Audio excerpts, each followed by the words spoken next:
राम राम दोस्तों। मार्केट का रैली ख़त्म होता हुआ दिख रहा है। अगर बात करें झुनझुनवाला साहब, जो हम लोग इनको रिनाउंड पर्सन है, तो उनका भी यही कहना था कि 2020 में लगाइए, 2025 में बेचिए। चिल्लाता था जून 2020 में, it's a chance of a life time. किसने लिया गया? 5 साल बाद मैं चिल्लाऊंगा बेचो। 2020 में लगाइए और 2025 में बेचिए। तो 20 से 25 तक अगर हम देखें ड्यूरेशन, तो 5 साल का, हर एक 5 साल पे एक साइकिल जो रैली आता है वो कंप्लीट होता है। फिर 1.5 2 साल 3 साल तक मार्केट शांत रहता है, फिर एक रैली आता है लास्ट, मतलब हर एक 5 साल जब कंप्लीट होने वाला रहता है तो लास्ट का जो 2.5 साल होता है उसमें रैली आता है। इस तरह का कुछ चलता है। तो अगर आपको रैली होता हुआ इधर दिखेगा भी तो समझिए एक तरह से फिर से मार्केट 25,000 आने की कोशिश करेगा, फिर एक ड्रॉप डाउन होगा, फिर इस तरह से 1.5 2 साल अभी मतलब चलेगा मार्केट एक साइडवेज टाइप का। उसके बाद जो 2.5 साल बीतेगा, मतलब 2027 के लमसम, उसके बाद जो रैली मिलेगा वो अच्छा रैली मिलेगा। हम नहीं कह रहे हैं, बहुतों का कहना है कि अभी जो मार्केट है एक सेलिंग जगह पे है। चार्ट भी कह रहा है, बहुत सारा जो इतना अच्छे अच्छे जिसको आप शेयर मानते हैं, जैसे टाटा मोटर्स, रिलायंस वगैरह, जिसका इसको देख लीजिए, सारा सेलिंग जैसा है और सारा अपना चार्ट को फॉलो कर रहा है। जैसे निफ्टी है वो गिरने को चाह रहा है 2000 पॉइंट और, ठीक है, तो सब में दिख रहा है। ऊपर से क्या, अभी बजट में सोच के था एफआई वाले लोग कि लॉन्ग टर्म टैक्स ये सब में कुछ कुछ बदलाव हो सकता है या एसटीटी कम से कम हटेगा, वो ऐसा कुछ हुआ नहीं।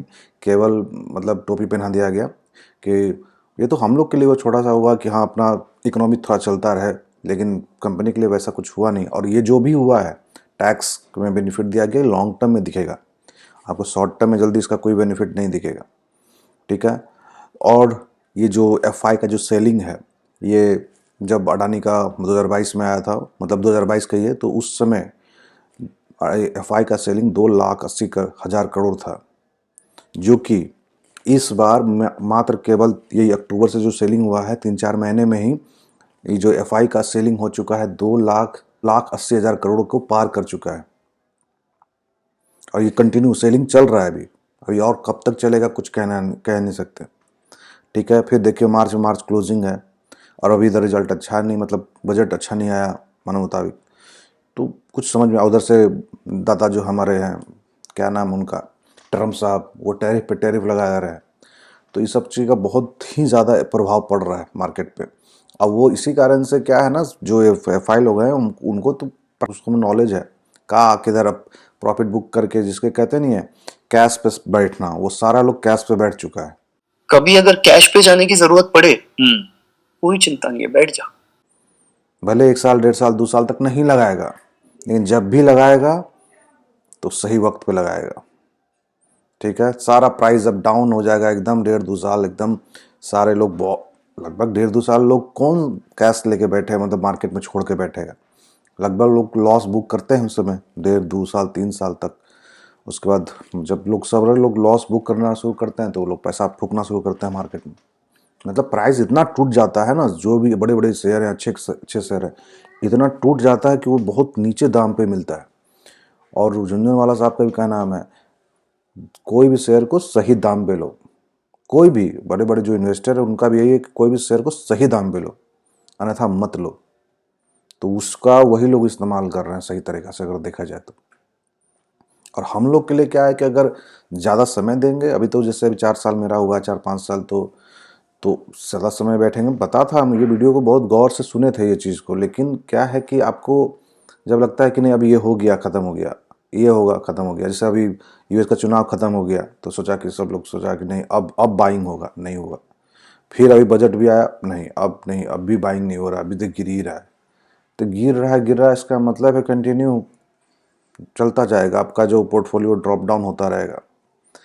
तो मेरे ख्याल से अगर हम उन लोग का बात को अगर गहराई से समझे, और एक डिजी ब्लॉगर हैं, उनका भी यूट्यूब पे पॉडकास्ट आता है, तो उनका भी कुछ 1 2 आदमी हैं, उनका बात ध्यान दीजिए, ध्यान से सुनिए उनको। बहुत सारे तो आते हैं तो वैसा अच्छा नहीं होता है, लेकिन 1 2 आते हैं जिनका बात में दम होता है। तो उनका भी यही कहना है कि कभी कभी कभी इंसान को स्टॉक मार्केट में कैश पे भी बैठना चाहिए, जो कि मेरे ख्याल से बहुत अच्छा है, बैठना ही चाहिए। और बात रहे अगर आप चार्ट को भी देखें, तो चार्ट भी कह रहा है कि आपको कैश पे बैठना चाहिए अभी, चार्ट देख लीजिए निफ्टी 50 का चार्ट बता रहा है कि हम रैली दे चुके थे और बायर जितना घुसा, जहाँ पर ब्रेकआउट होता है ना, ब्रेकआउट के बाद जहाँ बायर घुसता है, तो उस ब्रेकआउट को हो सकता है निकालने का कोशिश करेगा मार्केट। मतलब ब्रेकआउट पे जो नया बायर घुसे हैं तो मार्केट क्या करेगा, उसको निकालने के लिए वहाँ पर आएगा। करेक्शन इसको बोलते हैं, मार्केट करेक्शन। तो करेक्ट आएगा, वो जितना बायर है सबको खाएगा और उसके बाद फिर यानी मार्केट पे सेलर घुस चुका है, अब सेलर को घुसने के लिए बायर ऊपर जाएगा। तो कुछ मार्केट ऐसा चलता है, सेलर बायर को खाता है, बायर सेलर को खाता है। तो जितना भी बाय हुआ है वो प्रॉफिट बुकिंग हो या चाहे लॉस हो चाहे बुक करके हो, वहाँ तक आएगा और वहाँ के बाद फिर मार्केट घूमेगा। तो दो लेवल है, एक तो है 21,400 का लेवल है और दूसरा सीधा 18,000 का लेवल है, 18,200 का लेवल है। ये दो लेवल क्रूशियल लेवल है। अगर एक यहाँ तक आके अगर लौटता है और लौटेगा ही, 21,400 के पास आके थोड़ा सा बाउंस बैक मारेगा, ठीक है। अगर यहाँ से गिरा तो, और अगर वो तोड़ा तो फिर 2-3,000 पॉइंट नीचे 18,000। तो अगर हम बहुत ही मजबूत सपोर्ट जिसको कहते हैं, मजबूत सपोर्ट, तो वो आएगा 18,000 का, और उससे एक ऊपर सपोर्ट है अगर कहे तो 21,400 का।